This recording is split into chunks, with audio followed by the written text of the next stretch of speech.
Hello, Laverne here, and thank you for joining me. May this video be a blessing to you, and may it honor and glorify God in His kingdom.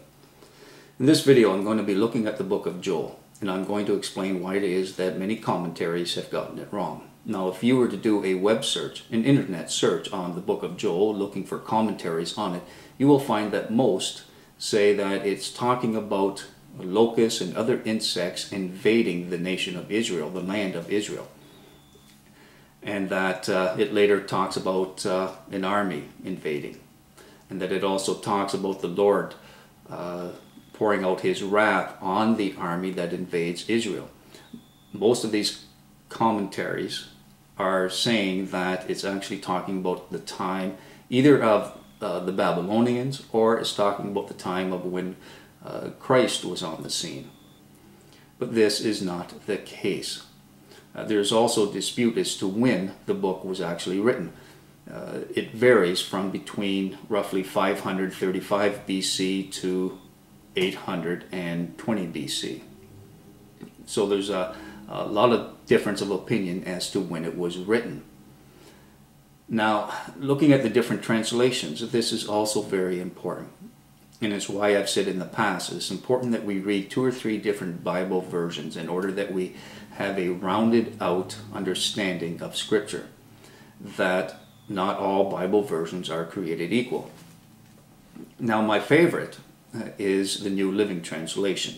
Unfortunately, there are several times in their translation that they actually insert a very small commentary that amounts to an interpretation of the passage, or of in this case, the actual book of Joel.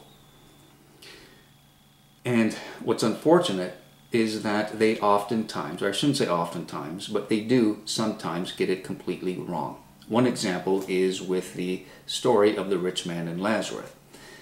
For in the New Living Translation, they have a heading above this. They've inserted a heading that it is a parable. But I've made a couple of videos explaining that it's not a parable, that it is Jesus actually explaining what heaven and hell are like. The same kind of thing has happened with the book of Joel.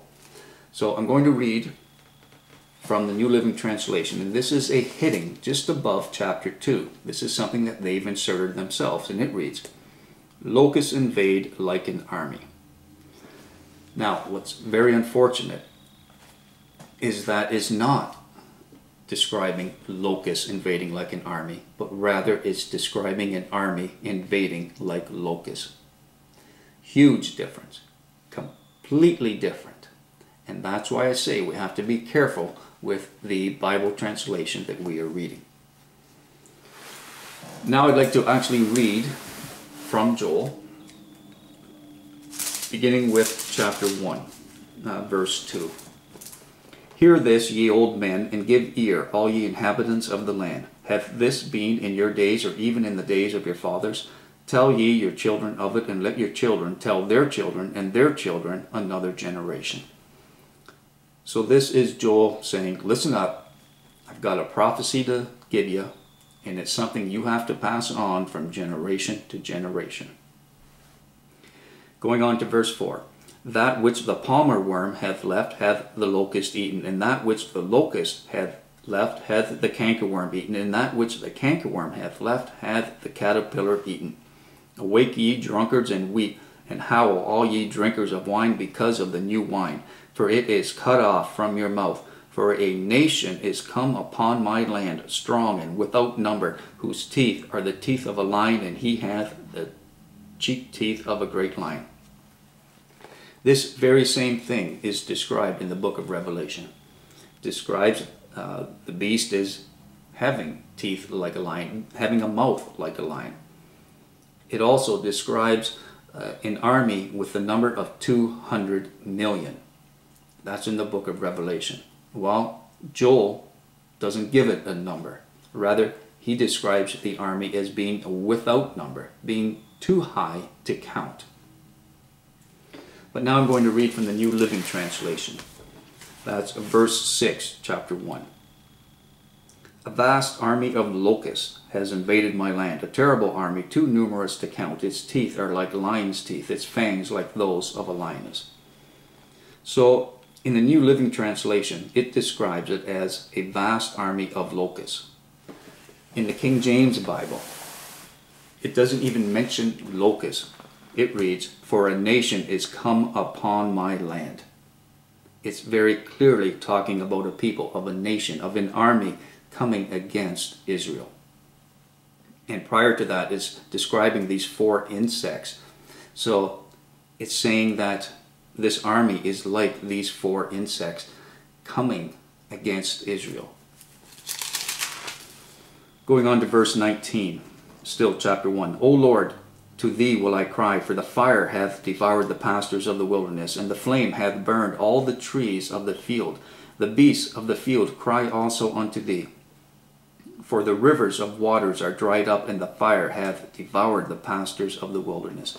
Well, this very same thing is described in Revelation and other prophecy when it's talking about the Great Tribulation, the day of the Lord, the end times.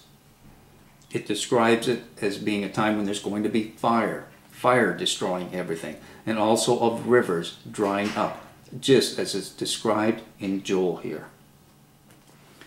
Going on to chapter 2, verse 2. "A day of darkness and of gloominess, a day of clouds and of thick darkness, as the morning spread upon the mountains. A great people and a strong.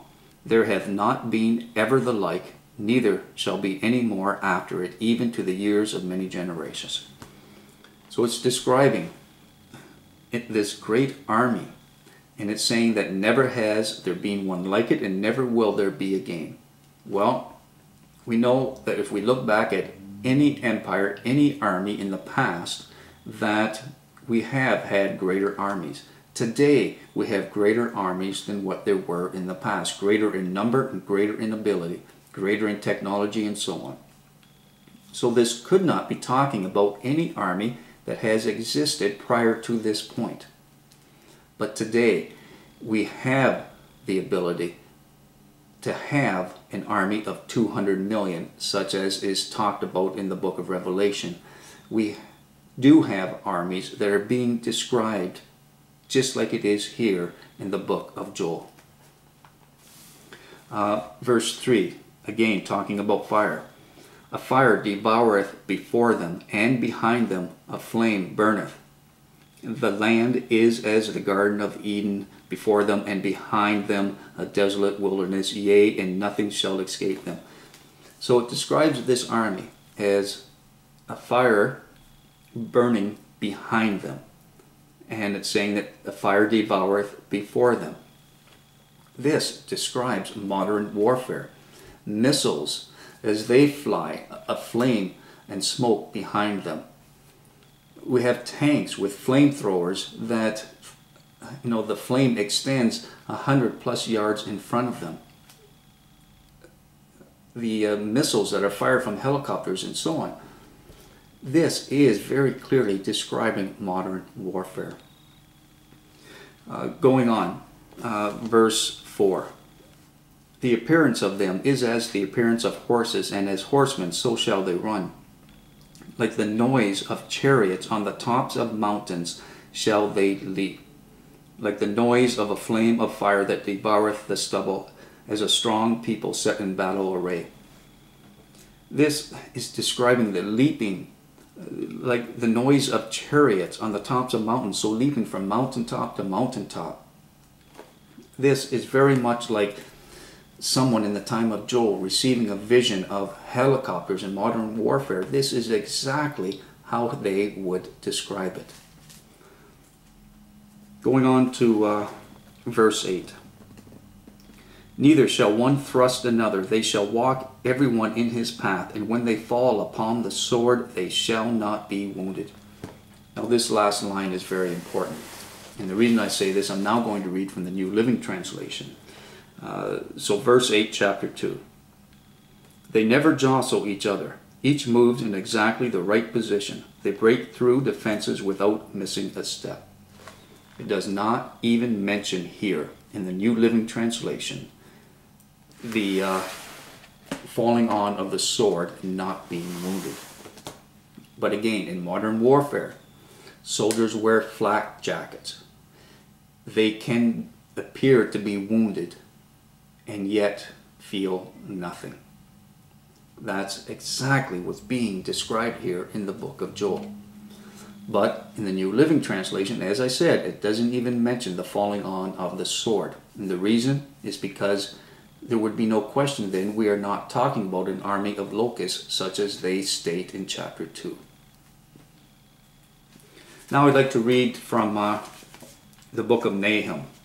This is the only other place where we see the use of the word cankerworm. And I'm reading from chapter 3, verse 15. There shall the fire devour thee, the sword shall cut thee off, it shall eat thee up like the cankerworm. Make thyself many as the cankerworm, make thyself many as the locust. Thou hast multiplied thy merchants above the stars of heaven. The cankerworm spoileth and flieth away. Thy crowned are as the locusts, and thy captains as the great grasshoppers, which camp in the hedges in the cold day, but when the sun arises they flee away, and their place is not known where they are. So the only other place that cankerworm is used in Scripture is in Nahum, and it's describing people as being like the cankerworm. The same thing being done in the book of Joel. It's describing a nation of people, this army coming against Israel, and it's describing them as these insects. Now I'd like to talk a little bit about these insects. The cankerworm, the palmer worm, the caterpillar, and the locust. I already explained about the helicopters, that these would appear as locusts leaping from mountaintop to mountaintop. That's a good way that Joel would explain it. But looking at the caterpillar and the such, I'm going to include a link to a site of Wikipedia's. And this site talks about a company called Caterpiller Incorporated. A lot of people will have heard of it. Short form is CAT. They are the world's largest manufacturer of heavy equipment. Now the link I'll provide you to talks about the beginnings of this company.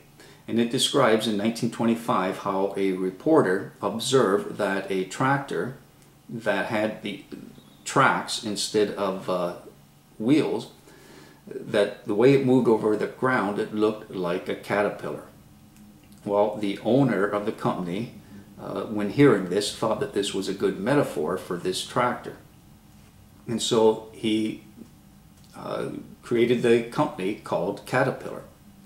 Now, if in 1925 a reporter, when looking at this tractor moving along the ground because of the tracks that are driving it, that he comes up with this image of a caterpillar, try to imagine what the prophet Joel, when receiving a vision of modern warfare, how he would describe such things.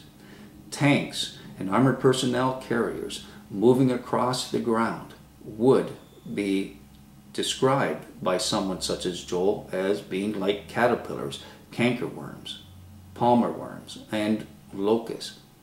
When we think of how missiles fire and the flame and smoke from them, if I was one to use visual guides, this is where I would insert video clips of modern warfare showing tanks and armored personnel carriers, missiles being fired, helicopters, and so on. A-bombs, the atom bomb being exploded and the mushroom cloud and so on. These are the kind of film clips I would include, but I shouldn't have to do this. Most people today have seen such clips, understand what these things look like. Many have experienced them themselves in war in some way. So this is why I say Joel is actually prophesying about end times, and in particular talking about warfare. And the rest of his prophecy also lines up with that in Revelation and other prophecy, describing how God's wrath is poured out on the army that comes against Israel. All right, as always, I look forward to comments and messages. What do you think the book of Joel is talking about? Till next time, peace and blessings.